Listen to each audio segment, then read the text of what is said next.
저는 김연아 선수를 굉장히 좋아해요. 왜 좋아하느냐 하면은 성호를 긋잖아. 아니 신부가 뭐 달래 좋아해요? 그리고 내가 정말 좋아하는 선수는 이보미 선수예요. 저 선수는 일본 골프 선수예요. 일본에서 2년 연속 지금 일본 올해 선수상 받고 상금왕 받은 선수예요. 그래서 나는 저 선수를 보면 또 이뻐. 이뻐요. 참 예뻐요. 근데 이 선수는 꼭 성호를 거요. 우승할 때마다. 일본 사람들은 천주교가 전무한대예요. 근데 성호를 그러니까 처음에 너무 신기한 거야. 그게 뭔지도 몰랐던 거야, 일본 사람들. 근데 성호를 금으로 해서 선교의 역할을 하잖아요. 내가 이뻐하지 않을 수가 없는 거죠. 그래서 내가 맨날 텔레비전 이렇게 골프 이보미 선수 할 때 봐요. 보면서 내가 꼭 이렇게 하느님 이보미 선수 좀 한번 보게 해주세요. 하느님 이보미 선수 한 번만 만나게 해주세요. 내가 맨날 이랬어요. 그런데 얼마 전에 이보미 선수 엄마를 만났어요. 엄마를 만났어요. 엄마를 만났는데 이보미 선수 이 집에 딸이 넷이야. 이보미 선수 가졌을 때 그냥 성당을 나가고 싶더래. 그냥. 그래서 성당을 스스로 나갔대요. 그래서 기도로 키운 딸이라는 거. 기도로 키웠는데 너무너무 잘 됐잖아요. 그냥 주위에서 왜 이렇게 잘 되느냐고 딸이 작년에 5승하고 재작년에 7승했거든요. 돈도 뭐 어마어마하게 벌죠. 그러니까. 근데 돈이 중요한 게 아니고 성호 긋는 게 중요한 거죠. 우리 천주교 교우들은 밥 먹을 때 창피하다고 허벅지 긋고 하는데 성호도 안 긋고 막 먹고 다른 사람 볼까봐. 근데 그냥 온 카메라가 하는데도 성호를 얼마나 이뻐요.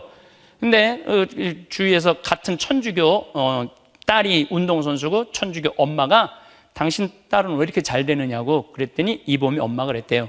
기도하라고. 기도. 이보미 엄마는 15기도를 몇 년째 딸을 위해서 했대. 그리고 딸이 시합을 하면 묵주기를 100단씩 한대. 100단. 그래도 막 이상한 대로 쳐도 보면 나중에 우승한대. 그래서 이보미 엄마도 자, 하느님 덕분이라고 기도해서 언니도 기도해보라고. 그래서 이 언니가 15기도를 1년 했대요. 1년 했는데 이 딸은 중국, 일본, 미국, 한국 시도 하나도 못 받은 거야. 그래갖고 야 기도했는데 나는 내 딸은 아무것도 안 됐다 그러니까 이보미 엄마가 그랬대. 언니 기도에도 포인트가 있는 거야. 포인트 정립을 잘 해야지. 포인트가 정립이 돼야지 그 효과를 볼 수 있는 거지. 언니 1년하고 무슨 효과를 본다고. 나도 이 15기도요 240이라고 던진 사람이에요. 너무 힘들더라고. 그래서 난 다시는 1년짜리 기도 안 하기로 한 사람이 내가 너무 힘들어서. 네 엄마는 정말 쉬지 않고 기도하는 거야. 딸을 위해서. 그래갖고 이 엄마가 1년 또 더 했대요. 그랬는데 이번에 중국시도 좋은 계약으로 했대요. 여러분들 기도에도 포인트 정립이 필요해요. 그런데 많은 분들이 저한테 이렇게 물어봐요. 신부님, 근데 신부님은 그렇게 기도도 잘 안 하는데 뭐 할머니가 돈도 몇백억씩 갖다 주고 신부님 청국장 사업도 잘 되고 뭐 이렇게 하는 일이 잘 되느냐고. 신부님은 포인트 잘 안 쌓지 않느냐고 그러더라고요. 여러분들 포인트도요 패밀리 포인트가 있는 거예요. 패밀리 포인트가. 가만히 보면 날 위해서 기도하는 분들이 참 많더라고요. 정말 미국 우리나라뿐만 아니라 전 세계에서 날 위해서 기도해 주는 분들이 참 많더라고요. 내가 그 포인트 모아갖고 아프리카도 돕고 이렇게 아까 우리 신장 이식한 형제님도 돕고 그렇게 하는 거죠. 그래서 여러분들도 그래서 제가 요즘 기도하는 게 즐거워요. 포인트 정립하는 기분이 들어. 기도해놓고 포인트 정립하고 나무 위에서 항상 요즘은 미사 때 한 10명 정도 내가 이름을 불러요.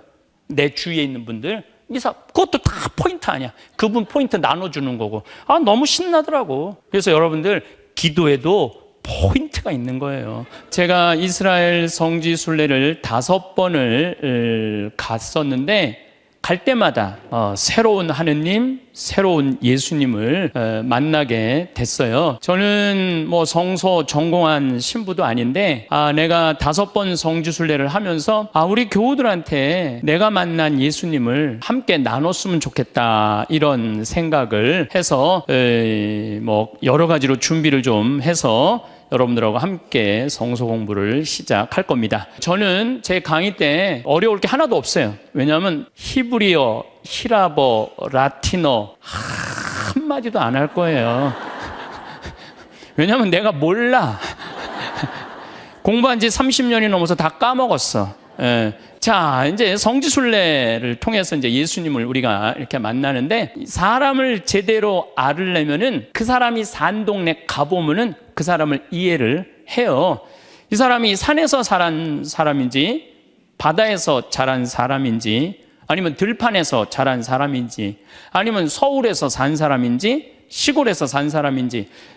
우리 같이 이렇게 시골에 사는 사람들은 요즘 한참 이제 모종 이제 시작하거든요. 뭐 상추, 뭐 무, 치커리, 뭐 하늘 너무너무 많죠. 이제 조금 있으면 또 이제 토마토 내고. 그러니까 우리가 이렇게 봄바람이 불기 시작하면 시골에서 사는 사람들은 이제 농사를 시작해야 되겠구나. 근데 도시에서 사는 사람들은 전혀 그런 감이 없잖아요. 그래서 그 사람을 이해하려고 그러면은 그 사람이 사는 동네에 가보면은 이 사람이 이런 심성이 왜 이렇게 나왔구나, 그거를 알 수 있습니다. 예수님을 여러분들이 조금이라도 이해하려면은 여기서 성서를 읽는 것도 중요하지만 현장에 가봐야 돼요. 현장에 가보면은 예수님이 이래서 이런 말씀을 하셨구나. 여기서 이 말씀을 하신 게 딱 이해가 돼요. 그럼 막 그 느낌이 뜨겁지, 가슴이. 그리고 막 예수님이 어떤 예비자가 저한테 한번 그렇게 물은 적이 있어요. 6개월 동안 그렇게 열심히 교리를 가르쳤는데 끝나고 난 다음에 신부님 솔직히 말해주세요. 예수님 진짜 있는 거예요? 그런데 이스라엘에 가보면은 예수님이 와서 활동하시고 말씀하신 게 온전히 느껴져요.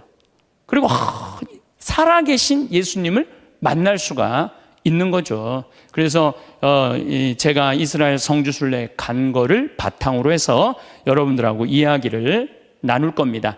예수님께서 잘하신 갈릴레아는 참 아름다워요. 정말 기가 막혀요. 어떻게 이렇게 아름다울 수가 있을까라고 감탄사가 나옵니다. 우리는 흔히 이스라엘 하면 막 사막이고 막 그런 느낌이 많잖아요. 근데 가보면요, 아네모네 꽃에 뭐 겨자꽃에 너무 아름다워요. 그래서 예수님이 자란 곳은 저절로 감탄사가 나와요. 그러니까 이 아름다운 데서 예수님이 마태복음 5장에 하신 첫 강론이 뭐냐면 행복하여라요. 행복하여라. 너무 아름다운 데서 사는 사람들은 항상 행복이 나오잖아요. 근데 서울에서 있는 사람들은 뭐라 그래? 지겹잖아요. 그냥 빵빵 소리 나고 막 사람 스트레스 받고. 근데 예수님이 사신 갈릴레아는 호수가 아니에요.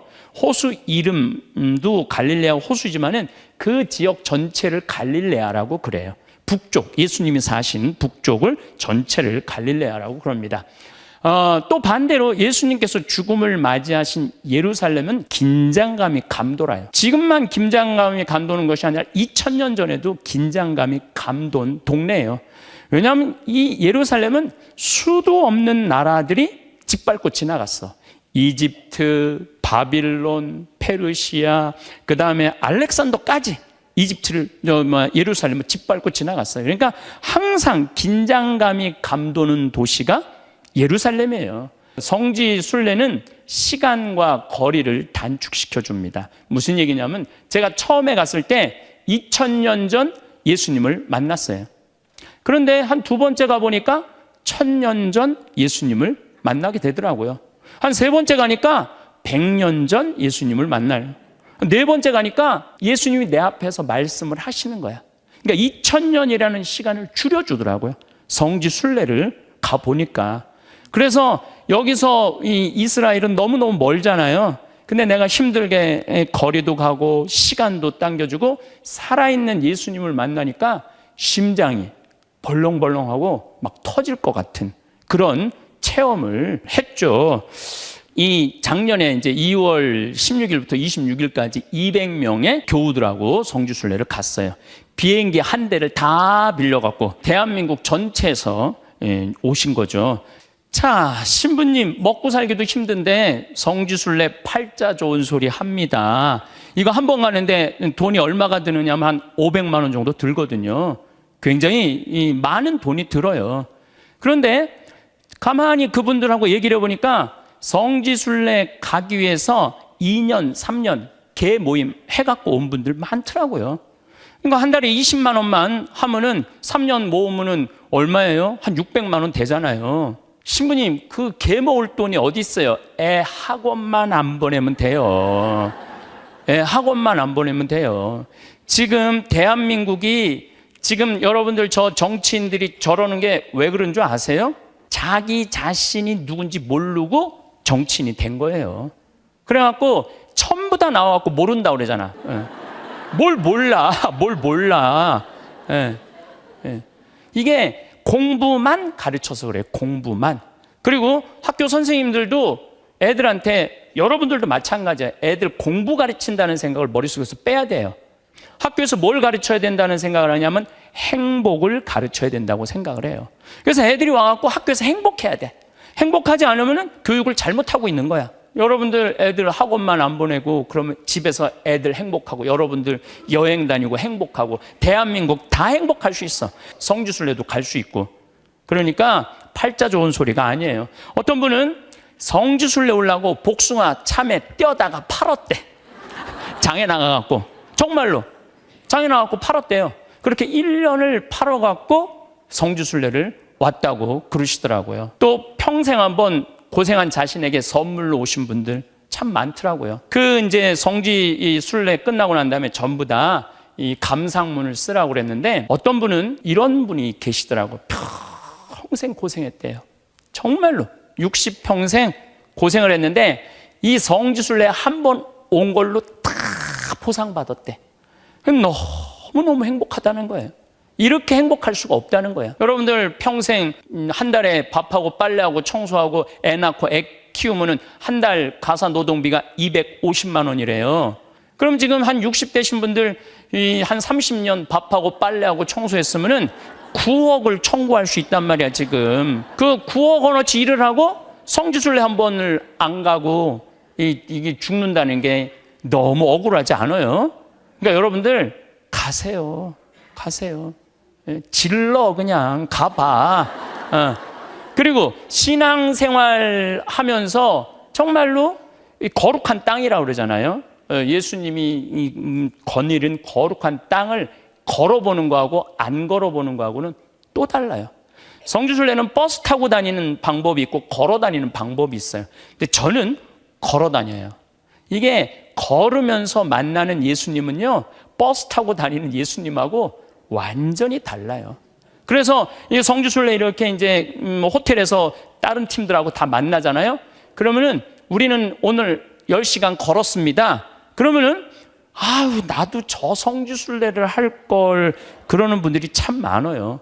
그래서 이스라엘에서는 지금 2가지 길을 개발해 놨어요. 가스펠 트레일하고 지저스 크라이스트 트레일이라고, 복음의 길하고 예수 그리스도의 길, 예수님이 다닌 길을 다 고증을 해놨어. 이 길로 다니셨을 거다, 이렇게 걸어 다니셨을 거다, 다 고증을 해놨고 다 표시가 돼 있어요. 그 길을 따라 걸으면 돼요. 거기 위험하지 않느냐고. 여러분들, 이스라엘은요 굉장히 안전한 데예요. 그 어떤 자매님이, 그런 자매님이 있어요. 엄마, 거기 가면은 IS가 목 잘라 죽여. 그랬는데 그 엄마가 뭐라고 그랬냐면, 나는 죽어도 황 신부님하고 죽으면 괜찮다고. 그리고 뿌리치고 왔대요. 그래서 그 엄마가 하는 말이, 저놈이 나 죽는 거 무서운 게 아니라 저 여행비 500만 원이 아까워갖고 나 겁주는 거라고. 그리고 뿌리치고 왔다고 그러더라고요. 심지어 돈 빌려 오신 분들도 있어요. 다시는 오지 않을 거니까 일단 갔다 오고 그 다음에 갚는다고. 우리 직원들 중에서도 돈 빌려서 한 10년 전에 부부가 이제 같이 이제 순례를 가야 되니까 돈을 꼬갖고, 다른 직원들한테 돈을 꼬갖고 성지순례를 갔다 왔어요. 그 직원 안 망했어요. 집도 사고 아주 잘 살고 애들도 다 잘 크고 행복해. 그리고 여러분들 인생 살면서 500만 원, 1000만 원 뛴 적 있어요, 없어요? 살면서 누가 뭐 형제가 떼어먹든 친척이 떼어먹든 친구가 떼어먹었던 적 있죠? 그 생각하면은 성지순례 한번 돈 띠낀다 생각하고 갔다 오면은 편안하게 갔다 올 수 있어요. 용기가 중요한 거지. 내가 주님의 땅을 밟아 보겠다는 그 용기가 필요해요. 하지만 성지순례에 오신 분들 중에 제일 나이 많으신 분이 82살. 82살 되신 분이 오셨어요. 근데 다 걸었어. 다. 정말로 좋더라고요. 80살 넘으신 분들이 참 많이 오셨어요. 근데 그분들이 좀 힘들지만은 그 길 하나하나가 아마 기도였던 것 같아요. 힘든 발걸음 한 걸음 한 걸음이 기도가 아니었는가 이런 생각을. 그래서 이제 그분들이 이 성지순례 끝나고 난 다음에 신부님 이제 죽어도 여한이 없어요. 예수님 땅을 밟아서. 여기 혹시 70 넘으신 분들 나는 이제 늙어서 못 가 그러지 마세요. 그냥 거기 가서 죽어도 돼. 사실은 예전에는 성지순례가 뭐였느냐 하면은 유럽에서 이스라엘까지 걸어갔거든요. 한 3,000km 정도 돼요. 가다가 강도를 만날 수도 있고 그래갖고 가다가 죽는 나이 있어도 예수님 땅을 밟겠다고 그랬다는 거예요. 그래서 재산을 다 정리를 해갖고 다 기부할 거 다 하고 다시는 안 돌아온다 생각하고 순례 떠나는 사람들도 많았다는 거예요. 만약에 내가 돌아오지 못하면 남은 재산은 본당 신부님이 어려운 사람 도와주라고 그리고 순례를 갔다는 거예요. 우리는 참 신앙생활 쉽게 하죠. 쉽게 해요. 이 이슬람 사람들은 1년에 3년에 한 번 메카에 꼭 가야 돼요. 그 사람들 순례 막 몇 명씩 죽고 그러잖아요. 압사당하고. 그래서 가보면은 또 맨몸으로 간다고 거의 수건만 걸치고 가요. 그 순례를. 그런 거 보면 우리 천주교 교우들은 참 쉽게 신앙생활 하는 거야. 그런 열정 이런 거 없이 나이 따지지 마세요. 자, 작년에도 이 젊은 친구들이 꽤 많이 갔어요. 그런데 굉장히 많은 기도도 하고 감동도 받더라고요. 여러분들 애들 학원 한번 보내는 것보다 순례 한번 데려갔다 오는 게 애 교육에는 훨씬 좋은 거예요. 근데 우리는 애들 교육이라면 공부, 서울대학 이것만 생각하는데 이제 공부 잘한다고 행복한 시대는 끝났어요. 제가 확실하게 말씀드릴 수 있어요.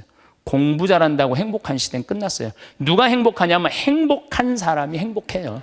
그러니까 어렸을 때 어떻게 자라야 되냐면 행복하게 자라야 되는 거예요. 뛰어놀고 여행도 다니고 순례도 다니고 친구들하고 어우러져서 놀고 이런 사람이 나중에 커서도 행복한 거예요. 어렸을 때 불행한 사람은요 커서도 불행하게 살 수밖에 없어요. 그래서 여러분들 자녀들 데리고 뭐 그냥 순례 학교 까짓 거 10일 제껴도 돼. 요즘은 그 뭐지? 뭐 야외 수업 뭐 그런 수업 있어갖고 얼마든지 가도 돼요. 꼬마들도 그 65km를 다 걸었어. 꼬마들도. 얼마나 본인 인생에 중요한 그런 시간이겠어요. 그래서 여러분들도 이 성서 공부 끝나고 난 다음에 꼭 이스라엘만 아니래도 산티아고도 있고 뭐 갈 데가 얼마나 많아요. 또 저는 루르드도 갔다 오고 파티마도 갔다 오고 멕시코 과달루페도 갔다 왔는데 참 가만히 생각해 보니까 남는 거는 여행 순례밖에 없더라고요.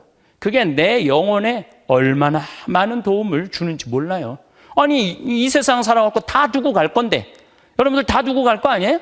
여러분들도 쓰지도 못하고 죽지 마세요. 다람쥐가 내가 좀 다람쥐한테 미안한 적이 있는데 산에 가보면요 썩은 나무에 가보면 다람쥐가 도토리 그 다음에 이 밤 모아놔요.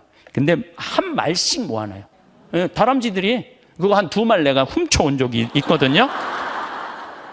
2말 훔쳐온 적이 있는데 근데 이 다람쥐들이 다 모아놓고 문제는 어디다 뒀는지를 모르는 거예요. 어디다 뒀는지를 모르는 거예요. 여기 계신 분들 인생 살면은 여기다 돈 넣어놓고 저기다 돈 넣어놓고 저기다 돈 넣어놓고 나중엔 어디다 뒀는지도 모르는 경우 있어요. 예, 많아요. 무슨 뭐 나중에 늙으면 쓴다고 뭐 넣어놨다가 그것도 까먹는 분들 많어. 그래서 나는 나중에 쓰지 말라는 거야. 쓰려면 언제 써? 지금 쓰라는 거야. 지금 쓰려면은 나중에 행복하지 말고 행복하려면 언제 행복해? 지금 행복하라는 거예요. 지금 행복한 사람은 나중에도 행복해요. 근데 지금 안 행복한 사람은 나중에도 안 행복합니다. 순례도 마찬가지고 여행도 마찬가지예요. 누구랑 가느냐가 중요해요. 예. 함께 가는 사람이 정말로 좋은 사람이면은, 아름다운 사람이면은 여행 내내 행복할 수 있어요. 근데 함께 가는 사람 마음에 안 들잖아요? 그럼 미쳐요. 예. 예. 나는 왜 최경남 신부님하고 여행을 다니느냐면 나보다 못생겼기 때문에 내가 돋보이잖아요. 예. 매일 저녁마다 모여갖고 말씀 나누기도 하고, 또 미사는 현장에서 미사를 했죠. 성모 승천 성당, 또 성모 영보 성당, 이 성가정 성당, 예수님 자란 성당, 산상 설교 성당, 그 다음에 이 거룩한 변모 성당, 예수 부활 성당, 이런 데 가서 미사를 해야지 미사하는 것 같아요. 예, 가서 미사를 이렇게 봉헌할 때 보면은 교우들이, 지난 성지순례 하는 교우들은 특별하게 은혜를 많이 받았는지 미사 처음부터 끝까지 울고 다니더라고요. 미사 처음부터 끝까지. 이게 막 슬퍼서가 아니라 너무 북받쳐갖고 너무너무 행복하게 우리 교우들은 순례를 가도 분명히 가파르나움은 어디냐면 베드로 집이에요. 베드로 집인데 거기를 한 3일 정도 갔어요. 3일 정도 갔는데 교우들이 가파르나움 그렇게 설명을 해도 가보면은 어저께 왔는데 또 왔는데 뭐라 그러냐면 여기가 어디야? 여기가 어디야? 그러니까 내가 보니까 성지순례는 한 번 갖고 안 돼. 그래서 예전에 3년에 한 번씩 가라고 그러는 게 그래서 그런가 봐. 여기가 어디야? 그리고 또 예수 승천, 예수님 부활 성당, 예수님 죽음 무덤 성당이 있거든요. 거기는 십자가 골고타 언덕이니까 십자가 꽂아놓은 데가 있거든요. 거기 이제 구멍 넣고 기도 이제 하라고. 그리고 이제 예수님 그 염한 데가 있어요. 거기 열심히 해. 그래갖고 예수님 저기 염한데 어떻게 느낌이 어땠냐 그러면은 거기가 어디였어요? 그거 대고 했는데도 몰라. 그리고 그 구멍, 십자가 뚫린 구멍에 손 넣고 기도하라고 그러는데 나와서 나한테 물어보는 얘기가, 신부님 그런데 왜 구멍에다 손을 넣고 기도를 하라고 그래요? 몰라. 사실 굉장히 이 성지도 가도 사실 모르는 경우가 참 많아요. 요 아주 편지가 다 200분이 다 특별한 원의를 가지고 순례를 오셨더라고요. 근데 이분이 편지를 했는데 참 마음이, 이걸 읽고 제가 굉장히 따뜻했어요. 예루살렘에 왔어요. 남편한테 주님 곁에 당신께, 당신만 알고 계시라고 그러는데 내가 온 세상에 다 알리는 거예요 지금. 예루살렘에 왔어요. 당신이 바로 여기 계신 것 같아요. 당신이 주님 품에 가신 것도 벌써 8년째 되네요. 당신이 주님 품에 가시고 난 3년 만에 난 천국을 보았어요. 맑은 하늘과 아름다운 꽃, 물이 흐르는 시냇가. 아마 내가 보기엔 제대로 보신 것 같아요. 어둠 속에서 3년 지나고 주님의 부르심에 전 아주 열심히 날 위에 살고 있답니다. 구역장 반장 10년 하니까 지역장으로 승진시켜 주더군요.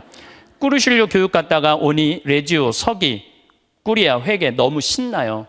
올해는 성소 분과장까지 맡았어요. 여러분들, 우리가 남편이 떠나거나 누가 떠날 때 계속 슬프게 살잖아요. 그럼 떠난 사람이 편안하게 못 있다고 그러잖아요. 이별을 또 잘해주는 게 참 중요해. 이분은 아마 그런 이별을 너무너무 잘하고 아마 본인한테 선물로 이 순례를 오신 것 같아요. 여보, 당신 부인 괜찮은 여자예요. 손자 녀석 11살 작년에 복사했어요. 저는 그것을 제일 당신께 알리고 싶어요. 꼭 당신 닮았어요. 굉장히 사랑했나 봐요. 여보, 전 정말 너무 행복하게 살고 있어요. 고맙고 감사해요. 영성 잘 때마다 당신 위해 기도해요. 일주일에 3번 꼭 한답니다. 그런데요, 황 신부님은 500만 원만 남기라는데요, 전 1000만 원은 남겨야겠어요. 왜냐고요? 내가 당신 곁에 가고 나면 날 위해 기도해 줄 사람이 없을 것 같아요. 그래서 성당에 남기고 가고 싶어요 라고. 이스라엘에 가면은 자기 인생이 특별해지는 것 같아요. 사연들이 다 특별한 사연들이 이렇게 있는 것 같아요. 그리고 여러분들, 이 성서는요, 이스라엘 사람들은 2000년 전에 책이 많이 없잖아요. 그렇기 때문에 다 뭘로 돼요? 부전으로. 그래서 랍비들은 기본 자격이 뭐냐면 모세오경을 처음부터 끝까지 외워야지 랍비가 돼요. 아마 우리 신부들도 모세오경 외워야지 신부 된다고 그러면 나는 못 됐을 거예요. 이 사람들은 철저하게 외워요. 그리고 지금도 이스라엘 애들은 중학교 13살, 14살 때까지 모세오경을 외워요. 얘네들은. 그러니까 어마어마한 신앙교육을 하죠. 예수님도 이스라엘 사람들은 종교교육 철저하게 하거든요. 예수님은 그 구약에 그 관련된 얘기를 다 외우고 계셨을 거야. 제가 근데 5년 전에, 딱 5년 됐네요. 5년 전에 제가 7년 전에 위암 수술을 했는데 너무너무 아프더라고요. 3분의 2를 잘라냈으니까 밤에 아파. 이게 잘라냈는데 꼬맨 데가 그냥 뭐 이렇게 기분이 나쁘게 아파. 그래서 2년 동안 잘 때마다 잠을 못 잤어요. 그런데 이제 이 5년 전에 목사님 한 분하고 나하고 이스라엘에서 초청을 해갖고 자기네들이 이 길을 개발해 놨으니까 한번 다녀보라고 이스라엘 성서대학의 교수가 우리를 안내를 했어요. 그런데 이제 목사님하고 여기 내가 한번 강의 때 얘기했는데 목사님 여기서 우리 기도하고 가자고, 예수님이 여기서 분명히 기도하셨을 거라고. 그래서 저기서 무릎을 꿇고 기도를 하는데 목사님이 갑자기 아버지 그러는 거예요. 1분도 안 됐는데 막 우는 거야. 막 이게 복받쳐갖고 손 목사님이 막 보착하고 막 우는 거예요. 난 옆에 앉아갖고 아 이걸 어떻게 해야 되지? 나도 이거 아버지 해야 되나? 근데 한 5분 됐는데도 계속 아버지 그러고 막 통성 기도를 하는 거예요. 정말로 그 통성 기도가 나오겠더라고요. 나는 5분 동안 계속 이걸 어떻게 하지? 그래서 5분 지나고 나서 나도 좀 기도를 해야 되겠다.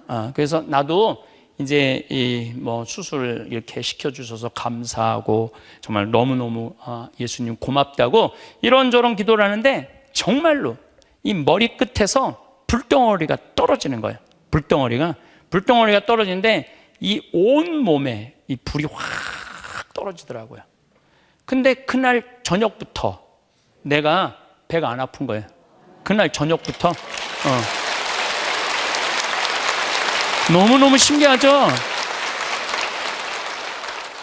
그리고 제가 성지순례를 5번을 다니면서 기도는 반드시 응답을 하는구나. 요즘 참 그런 거 많이 느껴요. 그래서 제가 요즘 기도하는 취미로 살고 있어요. 자주 하는 건 아니고 하루에 묵주기도 5단, 이것도 참 힘든데 기도 참 재밌더라고요.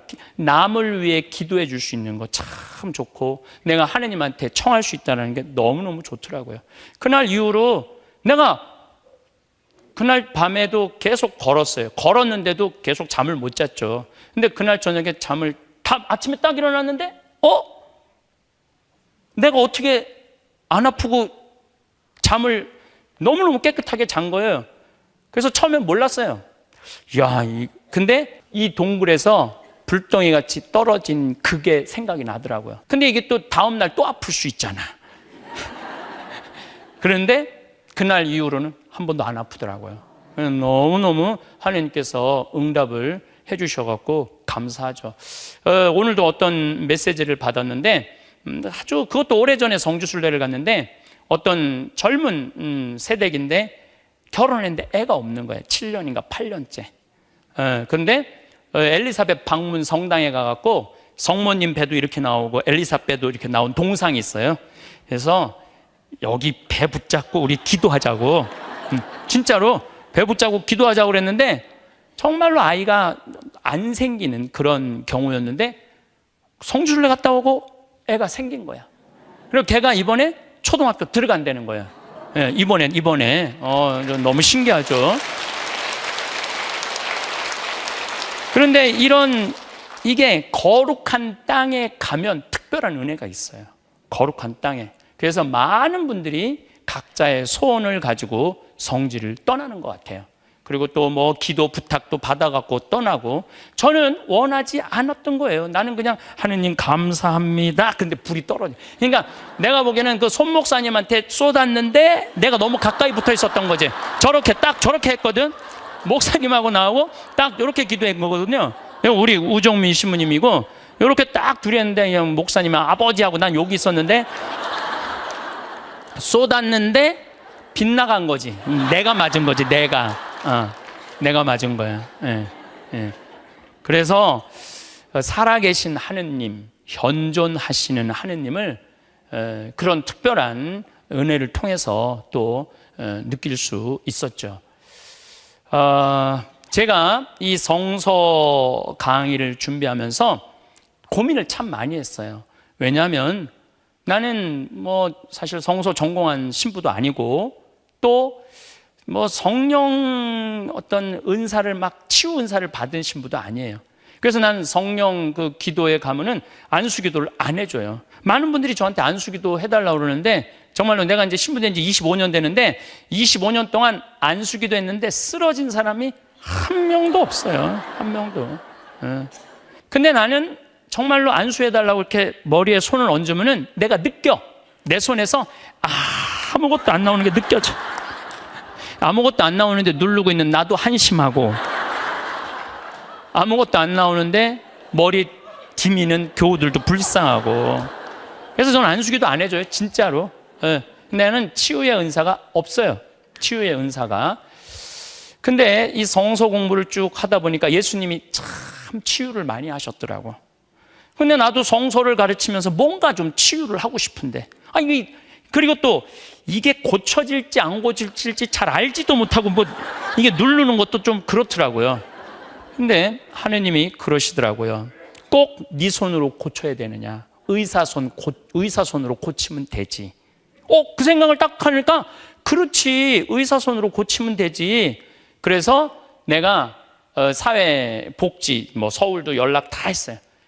정말로 치료를 해야 되는데 아주 극빈자는 국가에서 다 해줘요. 그 차상위 계층이 아주 힘든 사람들이 있어요. 꼭 수술하면 살 사람 내가 12명을 골라달라고 그랬어요. 12명을. 그래갖고 오늘 여러분들 강의 공짜로 지금 들으면 지금 하나도 안 내고 왔잖아요. 끝나고 나가면서 내가 얻은 게 있는 분들은 뭐 5천 원도 좋고 10,000원도 좋고 내시면은 여러분들이 내시는 돈에 내가 저 청국장 팔은 돈에 내 책 CD 값 합쳐서 한 번에 1,000,000원씩 이렇게 해서 수술을 해주기로 했는데 정말로 나도 나누고 싶다. 나는 절대 강요하지 않아요. 그냥 나누고 싶다.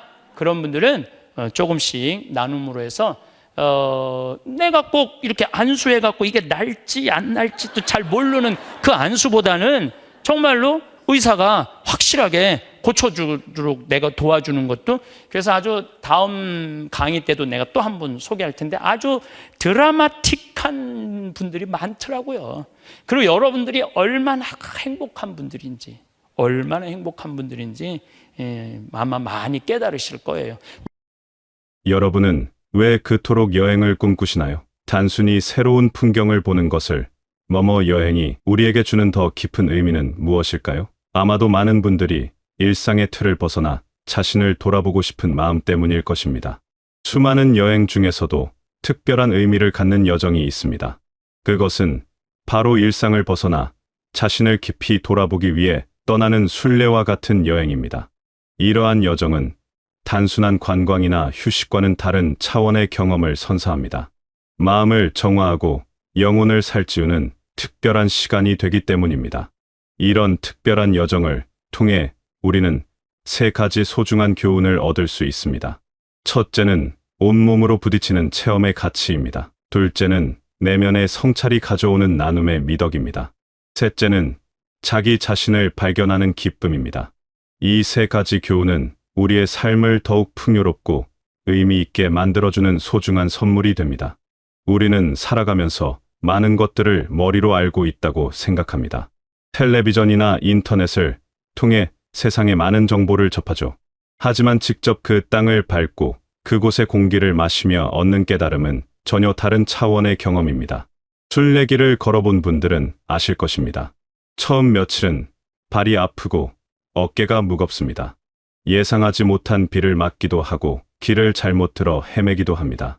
이런 작은 불편함들이 처음에는 힘들게 느껴지지만 바로 이런 순간들이 가장 큰 배움을 줍니다.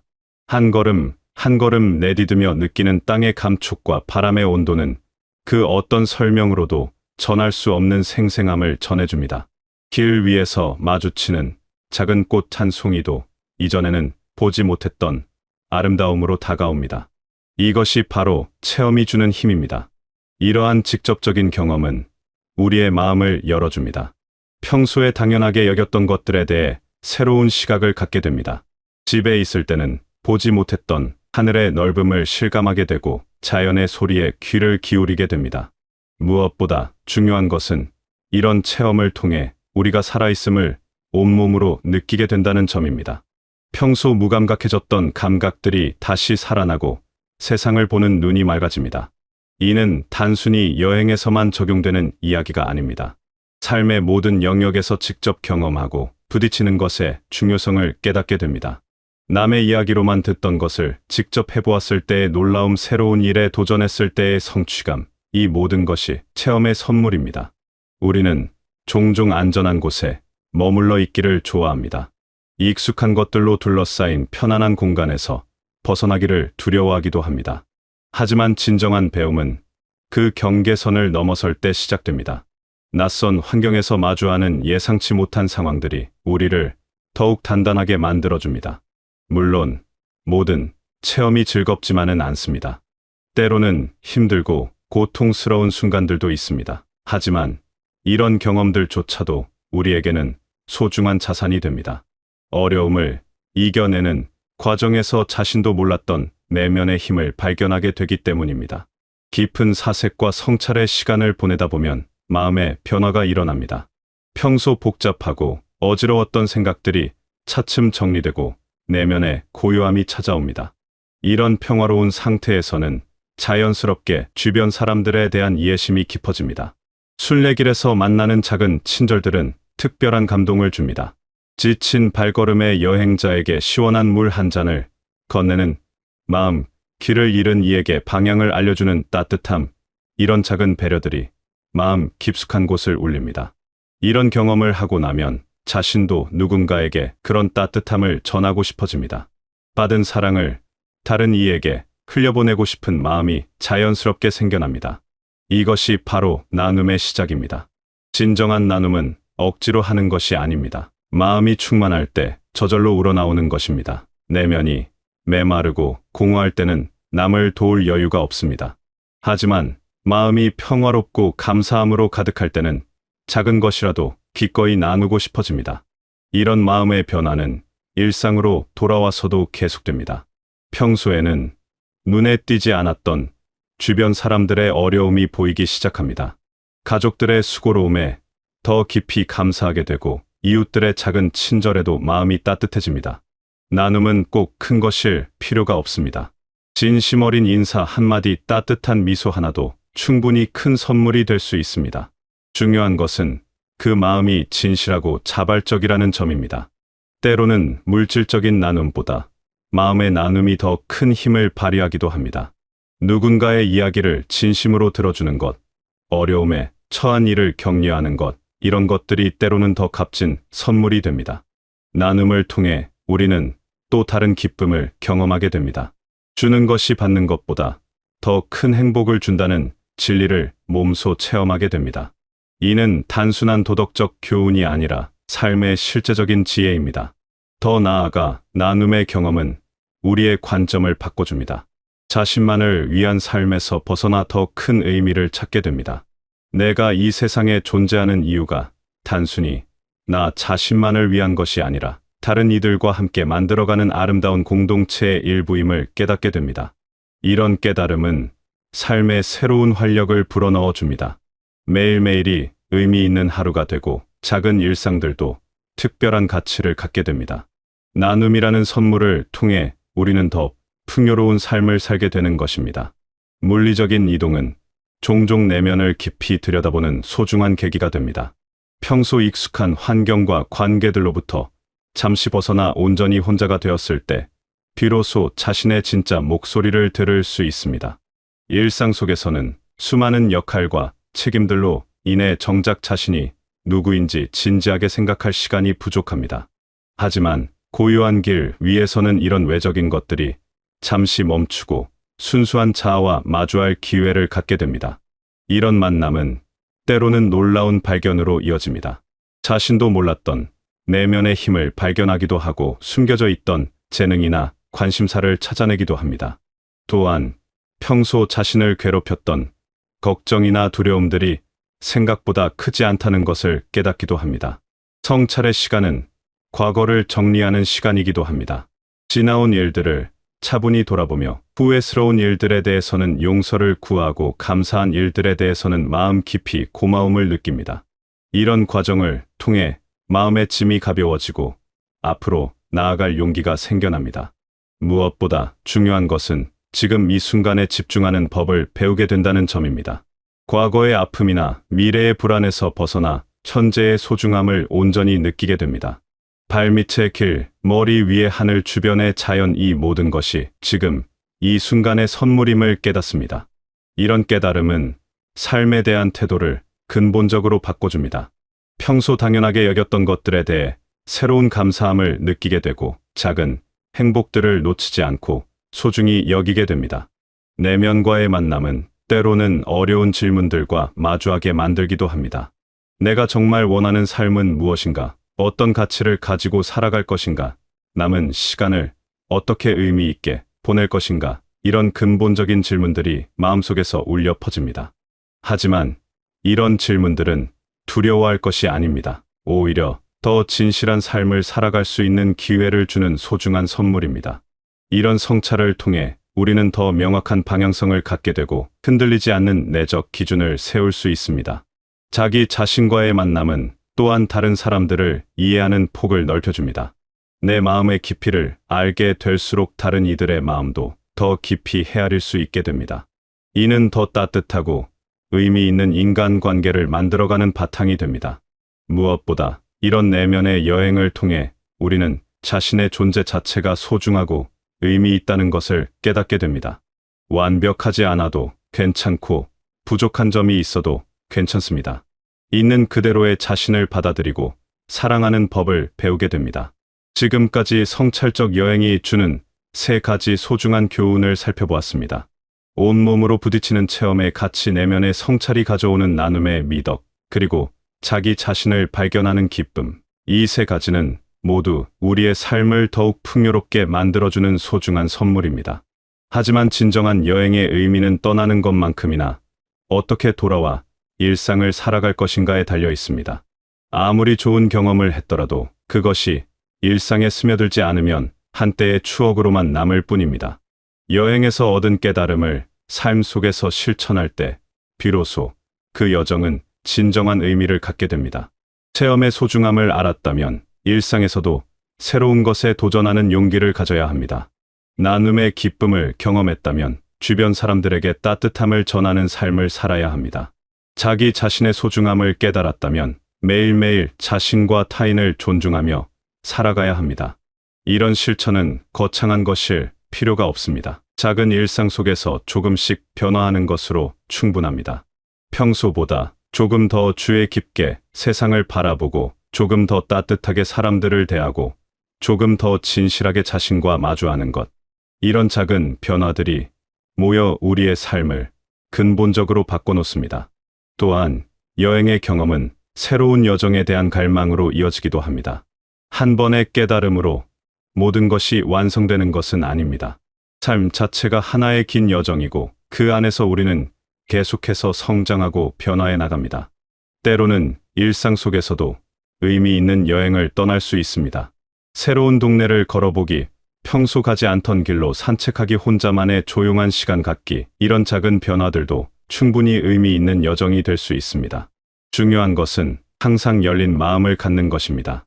배울 준비가 된 마음, 변화를 받아들일 수 있는 유연함, 그리고 성장하고자 하는 의지. 이런 마음가짐만 있다면 어디서든 의미 있는 여행을 할 수 있습니다. 여러분의 삶 속에는 아직 발견하지 못한 많은 보물들이 숨어 있습니다. 때로는 멀리 떠나야만 찾을 수 있는 것들도 있지만 때로는 바로 우리 곁에서 기다리고 있는 것들도 있습니다. 중요한 것은 그것들을 발견할 수 있는 눈을 갖는 것입니다. 여행은 우리에게 그런 눈을 선사합니다. 세상을 새롭게 바라보는 시각, 사람을 따뜻하게 이해하는 마음, 그리고 자신을 깊이 사랑하는 지혜, 이 모든 것이 여행이 주는 선물입니다. 지금 이 순간에도 여러분의 마음속에는 떠나고 싶은 곳이 있을 것입니다. 그곳이 멀든 가깝든 작든 크든 상관없습니다. 중요한 것은 그 여정을 통해 무엇을 배우고 성장할 것인지에 대한 마음가짐입니다. 혹시 지금 마음이 무겁고 앞길이 막막하게 느껴지더라도 걱정하지 마시기 바랍니다. 모든 어둠 뒤에는 새벽이 오고 모든 겨울 뒤에는 봄이 찾아옵니다. 여러분의 마음속에도 아름다운 봄날이 다가오고 있을 것입니다. 그 봄을 맞이할 준비를 하시며 매일매일 작은 행복들을 놓치지 않고 소중히 여기시는 지혜로운 삶을 살아가시길 바라겠습니다.